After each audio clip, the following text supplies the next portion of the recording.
Fellow Ghanaians, today we celebrate Press Freedom Day.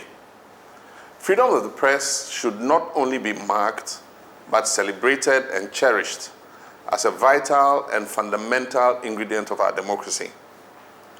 Without freedom of the press, we would all be silent. We wouldn't be free citizens, but mere subjects controlled by whoever happens to be in power. Freedom of the press is not a given. We should always remember that, and especially now, when the COVID-19 pandemic tempts some governments around the world to want to curtail the liberties of their citizens. Just as the press performs a civic service to all of us, we also have a civic duty towards the press, namely, to always defend and be ready to fight for the freedom of the press. According to Reporters Without Borders, during my tenure as President of Ghana, we became the country with the highest levels of press freedom in Africa. At the time, we were ranked number 1 out of 54 countries in Africa. We also placed 23rd on the global ranking among 180 countries.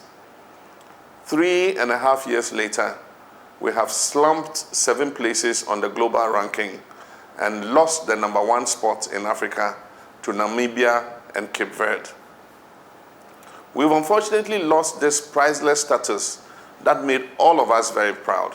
This should worry us, not only as journalists and media owners, but all of us as citizens and as Ghanaians. As I said, when the freedom of the press is curtailed, democracy suffers. And all other human rights that anchor our dignity as human beings are eroded. Without freedom, our dignity is trampled. This is why we need a free press as much as we need fresh air to breathe. So let us all protect the freedom of the press. Let us condemn the killing of journalists like Ahmed Swale, as well as the harassment of Manasseh Azuri and Edward Adeti. Let us rise up and speak against the dictatorial withdrawal of radio frequencies and closure of radio stations by the government of Nana Akufo-Addo.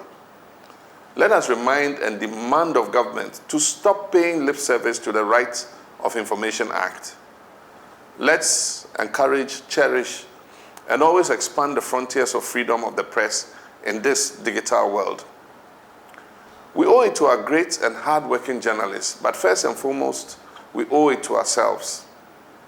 I celebrate the men and women of the press in Ghana and across the globe. The threat of COVID-19 has not daunted your undying spirits. The pandemic has not prevented you from going at great and sometimes risky lengths to bring us the stories.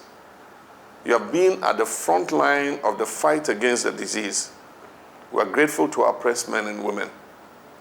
May God bless Ghanaian journalists and journalists all over the world.